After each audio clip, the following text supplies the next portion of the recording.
तो दोस्तों यहाँ पे प्रैक्टिस सेट है ईवीएस का। इसमें देखते हैं पहला क्वेश्चन हमारा कह रहा है कि गोलकुंडा किला किसने बनवाया था। गोलकुंडा ये जो है पाया जाता है कहां बनवाया था, तो गोलकुंडा किला जो बनवाया था हमारा ये तेलंगाना राज्य में है। कहां है? तेलंगाना राज्य में है गोलकुंडा किला। तो गोलकुंडा की और बात करें अगर, तो यहां पे इसका निर्माण हुआ था दोस्तों 12वीं शताब्दी में। 12वीं शताब्दी में इसका निर्माण हुआ था, 12वीं शताब्दी में, ठीक है। और इसे जो बनवाया था वो हमारे बनवाने वाले थे काकतीय राजवंश, यानी कि ऑप्शन नंबर सी है इसका, काकतीय राजवंश। दोस्तों यहां पे क्वेश्चन कह रहा है कक्षा 5 की पर्यावरण अध्ययन की पाठ्य पुस्तक का एक पाठ है, उसका नाम है उसी से ठंडा उसी से गर्म। तो डॉक्टर जाकिर हुसैन द्वारा लिखी हुई इस कहानी है। उन्होंने बच्चों के लिए ऐसी कहानियां लिखी हैं। अपनी मृत्यु के समय वे क्या थे? भारत के मुख्य न्यायाधीश थे, भारत के उपराष्ट्रपति थे, भारत के राष्ट्रपति थे या भारत के प्रधानमंत्री थे। तो यहां डॉक्टर जाकिर हुसैन की बात की गई है, तो डॉक्टर जाकिर हुसैन हमारे भारत के क्या थे? प्रधानमंत्री थे। इसका सी ऑप्शन सही है। दूसरा क्वेश्चन क्या कहता है, तो दोस्तों यहाँ पे क्वेश्चन है कि कह रहा है कि ब्रेल लिपि में कितने मोटे उभरे हुए कागज पे लिपि आधारित होती है, इसमें कितने बिंदु होते हैं, ठीक है। तो ब्रेल लिपि में कितने बिंदु होते हैं यहाँ पे देखते हैं हम। देखो ब्रेल लिपि ये कागज पर बनी हुई होती है, एक आकृति होती है, ठीक है। इसको खोजा था लुईस ब्रेल, ठीक है, इसीलिए इसका नाम लिखा गया ब्रेल लिपि, ठीक है। लुईस ब्रेल भी आंखों से दिव्यांग थे, तो उन्होंने इस विधि की खोज की है। इसमें 6 बिंदु होते हैं, 6 बिंदु बने होते हैं, ठीक है। तो यहाँ पे ऑप्शन हमारा 6 बिंदु हो गया, ठीक है। इसमें ब्रेल लिपि की खोज है लुईस ब्रेल ने की थी और बिंदु होते हैं 6। तो अब देखते हैं दूसरा क्वेश्चन क्या कह रहा है। तो दोस्त यहाँ पे कह रहा है कि अबू धाबी के बारे में सही कथन चुनिए। अबू धाबी के बारे में सही कथन चुनिए। तो बात करते हैं अबू धाबी की, तो अबू धाबी हमारा यूएई में है। जो अबू धाबी है, अबू धाबी कहां है? यूएई में है, यूएई। अबू धाबी हमारा कहां है? यूएई में है। और इसकी जो अरब अमीरात, इसे क्या बोलते हैं? यूएई को अरब अमीरात, ये राजधानी है जिसकी? अरब अमीरात की राजधानी है, अरब अमीरात की राजधानी, ठीक है। अबू धाबी, इतना आपको पता है कि अबू धाबी क्या है? अरब अमीरात की राजधानी है। अब पढ़ते हैं, यह रेगिस्तानी इलाके में है। चलो, कह रहा है अबू धाबी में पानी पेट्रोल से महंगा है। बहुत सही बात।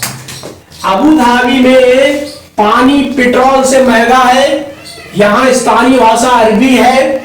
अबू धाबी की मुद्रा दीनार कहते हैं। बिल्कुल सही ऑप्शन मिले हैं दूसरा, तीसरा और चौथा। दूसरा, तीसरा और चौथा ऑप्शन जो है, नहीं पहला, दूसरा, हाँ चौथा नहीं है। अबू धाबी मुद्रा रुपये दीनार, यहां पे बात करें तो पहला ये रेगिस्तानी इलाके में है। अबू धाबी पानी पेट्रोल से महंगा क्योंकि वहां मिलता है क्या? पेट्रोल पाया जाता है। और यहाँ की स्थानीय भाषा क्या है? अरबी है, ठीक है। इतनी बात आपको अबू धाबी के बारे में पता चली। और क्या है अबू धाबी के बारे में? यहाँ पे दोस्तों खजूर के पेड़ पाए जाते हैं। किसके?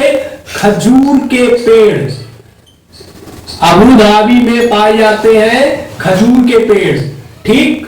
और यहाँ पे खजूर बहुत मिलता है क्यों? रेगिस्तानी इलाके में। और खजूर बहुत पौष्टिक होता है दोस्तों। खजूर का काम होता है हमारे ब्लड को पतला करना। खजूर ब्लड को पतला करता है, ठीक है। और हमको क्या देता है? एनर्जी देता है, त्वरित एनर्जी देता है। अगर आप 4-5 खजूर सुबह खा लो तो आपको पूरे दिन एनर्जी मिलती रहेगी।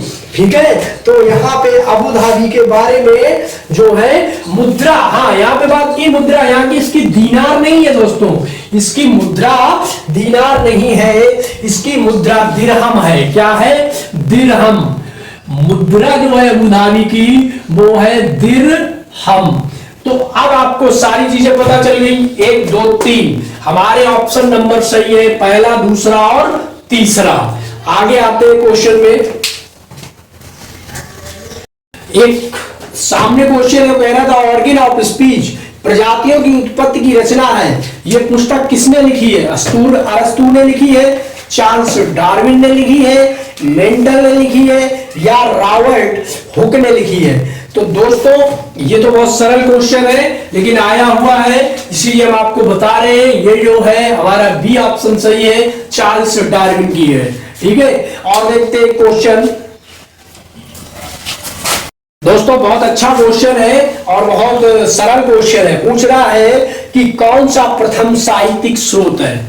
ठीक है, तो हमारे वेद हैं जिनमें अथर्ववेद है, यजुर्वेद है, सामवेद है, ऋग्वेद है। सबसे पहले आता है ऋग्वेद। ठीक, ऋग्वेद ही हमारा आंसर है और ऋग्वेद ही प्रथम साहित्यिक स्रोत है। दोस्तों एक बात और है कि जब आप कोई काम करते हो तो बहुत सी परेशानियां आती हैं। ठीक है, इसीलिए मैं आपको एक छोटी सी कहानी बता रहा हूं 2 मिनट की। ये कहानी है बिहार के दशरथ माझी की। बिहार के दशरथ माझी, दशरथ,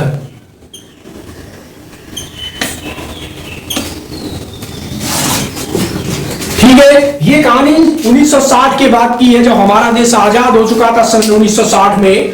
उसके बाद में ये गांव पड़ता है बिहार में। ठीक है, तो वहां पे क्या होता था, एक बहुत बड़ा पहाड़ है, तो उस गांव को पार करके जाने में, पहाड़ को पार करके जाने में 15-20 किलोमीटर घूम के जाना पड़ता था लगभग। ठीक है, या फिर आप इस पहाड़ को पार करके जाओ। ठीक, तो वहां पे ये जो दशरथ माझी थे बहुत गरीब परिवार थे, जिन्हें बिहार में मुसुहर कहते हैं। मुसुहर, मुसुहर यानी जो मूसों यानी चूहों को मार के खाने वाले थे। ठीक है, क्या हुआ, धीरे धीरे जब ये बड़े हुए, थोड़ी शॉर्ट में बता रहा हूं, कभी टाइम मिलेगा तो आपको पूरी कहानी सुनाएंगे। शॉर्ट में बता रहा हूं, जब ये बड़े हुए तो इनकी शादी हो गई। इनकी ये पहाड़ के पार खेतों में काम करने जाते थे, क्योंकि इधर पहाड़ थे, इनके गांव में कोई खेती का काम नहीं होता था।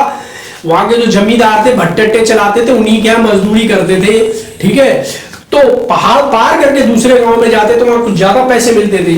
तो इनकी पत्नी पहाड़ पार करके जाती थी और इनको खाना वगैरह दे के आती थी। एक दिन ऐसा हुआ, पत्नी प्रेग्नेंट थी और वो पहाड़ पे चढ़ के खाना देने जा रही थी, तो महाराज बेचारी पहाड़ से गिर गई और उसकी मौत हो गई। तो दशरथ माझी के दिमाग में एक बात खनक गई। अब से आप चाहे प्रेम कहो या कुछ भी कहो, वो अपनी पत्नी से इतना प्रेम करते थे कि उनके मर जाने के बाद उन्होंने क्या कहा कि इस पहाड़ से और भी लोग मरेंगे। ठीक है, इसको दूसरे सेंस में लेना चाहिए, और भी लोग, कोई चढ़ेगा गिरेगा। तो उनके दिमाग में पहाड़ तोड़ के सड़क बनाने की इच्छा आई। और भाई साहब उस जमाने में सन 1960 की बात है, हमारा देश मुश्किल से ही 60 के बाद में क्या हुआ था, स्वतंत्र हुआ था। और धीरे धीरे कई लड़ाइयां हुई थी। सन 1962 में चीन के साथ हुई, ठीक है, पाकिस्तान के साथ हुई 65 में, 62 में, इसी तरह से। तो इमरजेंसी लगी थी, पहाड़ तोड़ रहे भाई साहब अकेले, पूरा गांव इनको हंसी करता था, है पहाड़ तोड़ेगा, बहुत बड़ा पहाड़ तोड़ैया बना है। धीरे धीरे तोड़ते रहे और इन्होंने अथक प्रयास से पूरा पहाड़ तोड़ दिया और रास्ता बना दिया, किसी की सहायता लिए बिना, अकेले छेनी हथौड़े से। और आज भी वो पहाड़ का जो रास्ता है वो दशरथ माझी के नाम से प्रसिद्ध है। तो दोस्तों ये कहानी सुनाने का मेरा एक उद्देश्य था। आप कोई भी काम करोगे वो लोगों को असंभव लगेगा, अगर आपके अंदर जज्बा है तो आप पहाड़ भी तोड़ सकते हो। जब वो दशरथ माझी गरीब इंसान जिसके पास छेनी हथौड़ी के पैसे नहीं थे, मजदूरी करके और अपने घर की बकरी बेच दी, वहां से छेनी हथौड़ा ले आए। एक बार उनके गांव में अकाल पड़ा, सब लोग चले गए, एक इंसान तक नहीं रहा। दशरथ माझी वहां से नहीं गए और वही पहाड़ तोड़ते रहे। धीरे धीरे वहां बारिश हुई दोबारा से, बहुत मुश्किल, समझो जहां अकाल पड़ा हो, एक गांव में एक अकेला इंसान, आप नहीं रह सकते हो, आप घर में नहीं रह पाओ, गांव में अकेला इंसान रहा और उसने जीवन काटा। लेकिन जब उसके अंदर था कि मैं पहाड़ तोड़ूंगा, जब आप अपने अंदर ठान लेते हो तो प्रकृति यानी नेचर यानी भगवान भी आपका साथ देते हैं। ठीक है, इसलिए इधर उधर की बातों को ध्यान मत दो। आप जो भी काम कर रहे हो, जो भी कुछ भी कर रहे हो, आप उसे पूर्णता मन धन और तन से करो, दिल लगा के करो, तभी काम पूरा होगा। ठीक है, और जब आपका काम पूरा हो जाएगा फिर तो वाह वाह लोग करने आ ही जाते हैं। तो दशरथ माझी बनिए, अपने काम में लगे रहिए, चाहे वो आपका कंपटीशन हो या किसी की या कोई बिजनेस चला रहे हो या आप पढ़ाई करना चाहते हो, तो आप वो बन के दिखाइए, लोगों को मत देखिए समाज क्या कहता है। समाज सिर्फ वही कहता है जो उसे दिखाई पड़ता है। समाज ने भगवान राम को नहीं छोड़ा, भगवान सीता को नहीं छोड़ा, हम तो इंसान हैं, ये सही बात है। समाज की वजह से ही भगवान वन में गए थे और समाज की वजह से ही सीता जी राम से वियोग करके महर्षि वाल्मीकि के पास रही थी। ये तो भगवान की नीयत थी, वो सही है कि भगवान ने जैसा कहा वैसा ही हुआ। फिर भी राम कोई शक्तियां लेके नहीं आई थे, मर्यादा पुरुषोत्तम यानी एक योगी की तरह रहे थे। ठीक है, लोग राम की कथा सुनाते हैं, लोग सुन लेते हैं, लेकिन यार कथा सुनने के बाद उस पर थोड़ा मनन करने के बाद उस पर प्रेरणा में चलने के लिए बनाई गई है रामायण। इसलिए नहीं, हमारे धर्म ग्रंथ इसलिए नहीं बनाए गए कि उनकी पढ़ के पूजा करो, बहुत अच्छी बात है, पढ़ के उन्हें अपने जीवन में उतारो। और एक बात की गारंटी है, जो श्रीमद् भगवत गीता या श्रीमद् भगवत गीता चारों वेदों का क्या है, सार तत्व है। चारों वेदों का सार तत्व है जो भगवान श्री कृष्ण ने अर्जुन को बताया था। ठीक, उससे पहले पूर्व काल में भगवान ने यह ज्ञान सूर्य को दिया था। भगवान ने यह ज्ञान जो दिया था, किसको दिया था, सूर्य को दिया था। उसके बाद उन्होंने वो ज्ञान किसे दिया, श्री कृष्ण को दिया था, और श्री कृष्ण ने अर्जुन को दिया था। ठीक है, तो गीता पढ़िए, अच्छी बात है, लेकिन उसे जीवन में उतारने की कोशिश कीजिए। इधर उधर की बातें मत सुनिए, अपना उद्देश्य और अपना एम, अपना लक्ष्य पकड़ के रखिए, आप जरूर कामयाब होंगे। आपको वीडियो कैसा लगा जरूर बताइए। धन्यवाद।